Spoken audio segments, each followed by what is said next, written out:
Good to see some familiar faces today as well as some new ones. How many of you, this is your very first time? Oh, that's amazing. So welcome to everyone. So if I'm up here, you know I'm about to start talking about storytelling, so you are absolutely correct if that's what you thought. You are also correct that I have a 10,000 word paper that I need to get into 10 minutes, so wish me luck.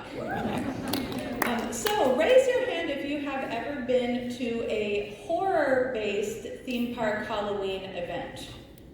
Okay, that's awesome. So I'm working with a whole group of people who know what I'm talking about, so awesome. So I just want to talk a little bit about the background here. So Halloween events have been a bit of a revelation in the industry, starting with Knott's Scary Farm at Knott's Berry Farm, so the kind of very first theme park Halloween event. And we've seen a lot of positive things with these events. So number one, it's adding a shoulder season, so more attendance, more revenue, kind of extending the season for some parks that might not be, full year-round destination parks.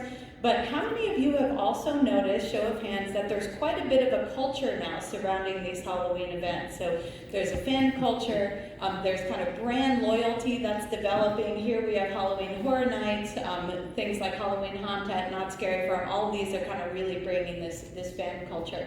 And I will say I talk a lot about theme park storytelling in my papers, but I've never done a paper before on Halloween. I was just really interested to see if the form of the theme park is so narrative, are these Halloween events also narrative? So this kind of interested me. So I will say I'm looking at the haunted house specifically, so there are other things like scare zones, ride overlays, but I'm really looking at the haunted house here. So if you haven't been there, I love this quote. It's a form of walk-through theatrical performance in which guests move from room to room, from scene to scary scene. And probably some of you know exactly what this is talking about. So I could spend 10 minutes just on the literature review, but you don't want to hear that, so if you want to read the paper, feel free. But a couple of things I want to talk about. So first of all, we think about the visitor orientation in these spaces. So essentially the literature says that some people go because they really want to be scared, and others go because they really don't want to be scared. So it's this kind of interesting psychological phenomenon going on. I don't know if any of you come from a more humanities or literature background. You've probably heard this concept of carnival or carnival, this idea of kind of the ritual, the revelry, a lot of words here on there, but spectacle, leisure, excessive eating, drinking, yes, even sex. So I want to keep this safe for work, but if you've been to a Halloween event, you kind of see this influence as well. Aggression, wearing costumes, kind of escaping from the norm in your daily life, that kind of thing. I am a narratologist, so I'm obsessed with the study of narrative, so of course I'm also going to couch this in that kind of storytelling background. And most of you who have been to a theme park, and those of you who of course are designing these spaces, think about this environmental storytelling. So the environment is telling the story. And then finally, there's not a lot of literature on haunts and Halloween, but I did find a couple of really interesting pieces, including this master's thesis from a creator of these spaces, who talks about something called visceral theater, and I love this as a concept for this paper. So these are spaces that cause physiological and emotional responses through the overstimulation of the senses in a non-tactile attack. So those of you who have been to a Halloween house, they're all trying to kill you, but they're not allowed to touch you, right? So this is good. We're not going to talk about touch mazes. That would probably be a whole other paper. So looking at the methods for this particular paper, this is just one sample of 20 Halloween events that all mostly took place in the last couple of years. And I analyzed this sample. There are 8 countries that are represented within this sample. I did again look only at horror events, so there's no not so scary here. If you were waiting for that, it's not there. And again, I'm looking at haunted houses. I'm not looking at scare zones, ride overlays, or stage shows. And I really wanted to look at a few things. So what are the source materials for these particular houses? So are these intellectual properties, or are they original stories? What's the theme of each? And we'll get into kind of a lot of detail on this. Is it explicitly presenting storytelling? So is there a narrator? Is this in words, or just kind of the verbal direct communication? Or is this indirect? Is this environmental storytelling? Is this through scenes and props and music and things like that? And then finally, are these houses actually narrative? Do you have guests who are walking through a story, or is it mainly a lot of jump scares? And so I consider this as episodic rather than narrative. So what is it going to reveal? So here are my findings on one single slide. Again, this is a short period to talk about it, but I was interested in some of the things that I found out. So first of all, maybe contrary to popular belief, there are lots of original stories going on in the themed entertainment space, especially in these houses. And I found that there really was a limited amount of intellectual properties, horror movies, and things like that. And when I found these horror movies, these were primarily at IP-based theme parks, so movie-based theme parks to begin with. Also very, very episodic. So there were storytelling hooks in some of these houses, but they were still primarily jump scares, a lot of jump scares. But then I was really interested by those houses that were narrative in terms of how they were doing this. So I did find that mostly this environmental storytelling model, the implicit storytelling, that was the dominant model. In this particular sample, of course this could be different when I do the next sample, but in this sample it was mainly implicit. There were some explicit mazes. I actually found a couple where there were tour guides that would take you through and narrate the story, as well as some where the walls have verbal things you can read and that kind of thing, but it was still primarily implicit storytelling. I was able to define 9 thematic categories, which I'll talk about on the next slide.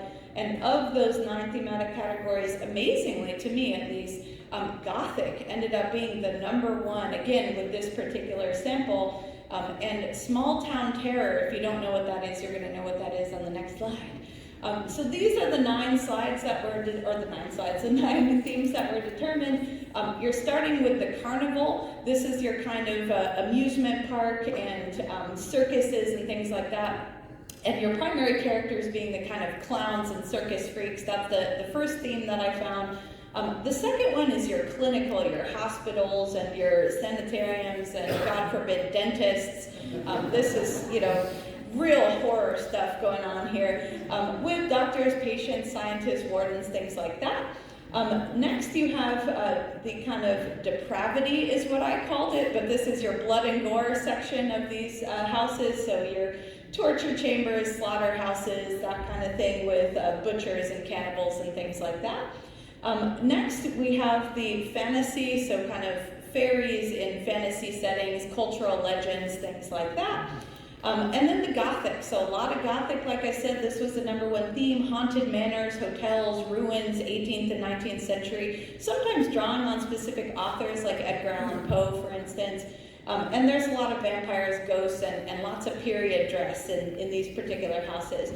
One I wasn't expecting to find, but maybe it was just that sample had a lot of these, and that was the maritime, so ships and piers and kind of pirates and sea creatures and things like that. Then we have the kind of ritual spaces and bayous that come from the occult kind of theme, where you have, witches and voodoo and things like that. So this is kind of interesting and in some cases culturally inappropriate, so we could probably have a discussion on that. The next was the kind of sci-fi, so aliens, post-apocalyptic, that kind of thing. And then small town terror. This is kind of how I wrapped up every tiny town, whether this was a Midwest or Western space, where people are trying to kill you and all the townspeople are saying, get out of here, again and again to you. So these are kind of the 9 themes that were discerned from this sample, at least this time, and I'd actually love to see how this kind of measures up to everything else. So looking at kind of the overall discussion, I had fun with this study. I want to see more about narrative disposition and orientation. I think this is something we don't talk enough about. We have a kind of worldwide implementation now of Halloween events, including in theme parks. Some of you probably noticed that SeaWorld Orlando just started one, so this is still considered a viable concept.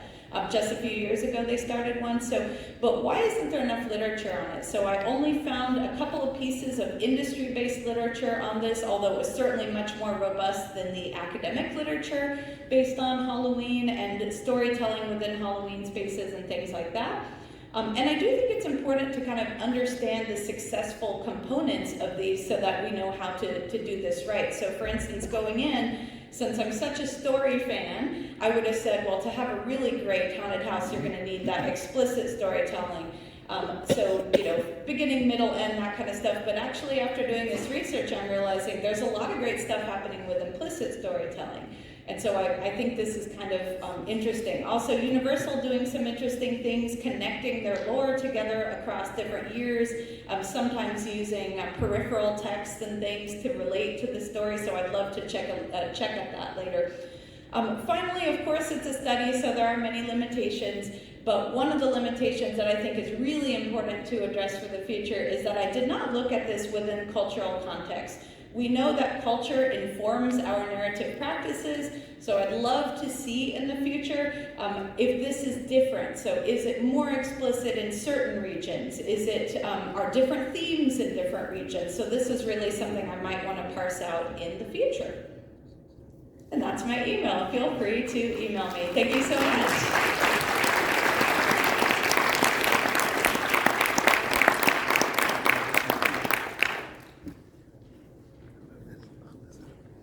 Do we have questions for Carissa Baker? Excellent job, Carissa. It was really exciting to hear all of this. So how long did it take you to put this together? I was going to say maybe around 6 months, so it took a while to find all of them. So it ended up being 112 haunted houses that I studied, so 20 events, and that was 112 haunted houses in the 20 events. So it took a while because I wanted to visit most of them myself, so I do like to do experiential research, we're going to say. So yeah, I did want to do that, but then the coding process took a while because what's, depravity versus small town terror, so this was difficult. Of course, qualitative research can be quite subjective, so of course I want to run this several other times with several other samples. But I had so much fun, I definitely want to do it again. Cool, and then my last bit is, maybe I missed it, you went so fast, there's so much in here. Could you dive in a little deeper into implicit versus explicit? Yeah, absolutely. So explicit storytelling would be your direct storytelling, which is usually done like if I'm telling you a story, so oral or written means. And then your indirect or implicit storytelling is usually done through environmental things. So it could be the music, it could be sound effects, it could be landscaping and props and architecture and that kind of stuff. Yeah, thank you. You answered one of my questions, which was, what about your research? You do what you love, right? So you're really interested in this. So can you talk, I would like to hear your personal reason why you go, because you said there were people that go who don't want to be scared. That makes no sense. Yeah, well, I kind of feel weirdly like my husband is one of those people, so he's the one who's like, you're not going to scare me, like I'm going to get through this entire space without the scare, whereas I'm definitely the one who's screaming around every single corner, so I kind of get that, but I go because I love the themed entertainment genre. And one of the things I didn't mention, but I truly believe, is that the haunted house within the themed space is a separate genre. It's its own medium, and I'm just kind of really excited by the potential of what this art form can do. And I think it's a lot deeper than a lot of people think. Everyone in this room knows it's deep, but a lot of guests are just, they're drinking, they're maybe not seeing all the kind of cool stuff, they're not obsessed with these details, but I am obsessed with these details. I'm actually writing my paper on this, but I wanted to ask, what is the most important aspect of a haunted house that keeps the guests immersed, and what could take them out of that immersion? Oh, that is such a good question. So I love that question. I would say the biggest thing, it probably depends on what the guest is there for. So if the guest is there because they're like me and they're obsessing over these environments, for me it's set design, it's the interesting environments that I'm in. But I think if you're that guest who really wants to be scared, having great scare actors or monsters or whatever they're called in that space, that's probably going to be the big thing for that group who's really excited about the scare piece. So thinking about sort of earlier forms of this, since you said this is a fairly recent development, did you look at all at like haunted hay rides? The one comes to mind that I've been to is the Headless Horseman haunted hay ride in New York State. they actually turn into a Christmas haunted hayride during Christmas, which is really strange. It's almost scarier because there's people like dressed as snowmen, and elves and stuff. Anyways, but I also was thinking, like, did you think about maybe a connection with seances, like that people looking for that scare? Maybe they believe in it and ghosts, but maybe they don't. They're going to something to try to be scared, or feel that feeling. I wonder if you thought of that connection at all. Yeah, no, I haven't explored that route yet, but that would be really interesting. I did kind of try to concentrate this on specifically theme park haunts, but as all of you know, the haunt world is much larger than theme parks, so I'm kind of interested now that I've done this study to maybe compare more indie haunts and things like that with what's going on in the kind of theme parks, which do have a lot higher capital usually. So I would love to check that out in the future. Yeah, great suggestion. Hi, thank you so much for your talk. I recently worked on a haunted hike, basically, but it was themed very closely to the surrounding area and the lore of the surrounding area. I was not the story writer, so bear with me, but we put a lot of effort into referencing the story of the surrounding area, but when we actually went and walked through it, the story was completely lost, and people were not paying attention to the story at all. So I was hoping that you could kind of expand on your conversation about implicit storytelling versus more literal and forward storytelling, and how to kind of bridge the gap, or what the successes and failures of each have been. Thank you. Yeah, I love that. So I don't know how many of you have been to the Wizarding World of Harry Potter, but you've never read a Harry Potter novel. I think this is the same problem probably everywhere. If they don't know the intellectual property, if they don't know that legend, they don't know that story, what techniques are you going to use in the space to actually convey the story? And I've seen some successful sites that'll have storyboards in the front, or that will actually give you something, whether it's an app or whether it's a piece of paper. But I think guests don't want to read that stuff. I think that guests want to see in the space all that they need to kind of discern what's going on in the story. So, and I'd love for you to email me in the future. I can give you some more details as well. Yeah.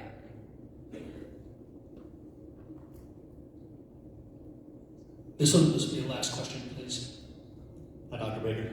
I'm curious as to how significant you think the seasonal aspect is with the Halloween hype, because something like Universal announcing their permanent Las Vegas horror attraction, and like what you think that dynamic looks like in the future. Yeah, I'm interested to see what that's going to look like, but I should say, Universal had their Van Helsing house, which was like a permanent scare house. I think that was really interesting. I was lucky enough to go to that. Recently, I went to Six Flags Fiesta, Texas, and they actually had a haunt house during Mardi Gras, so it was a Mardi Gras themed haunt house. So I think if you have a willing audience and you make an appealing enough space, I don't know that the seasonality matters. I think people will visit that site, especially those who are kind of brand loyal to Universal. I think they're definitely going to check out whatever they do. So phenomenal question though. Thank you, everyone. Carissa Baker.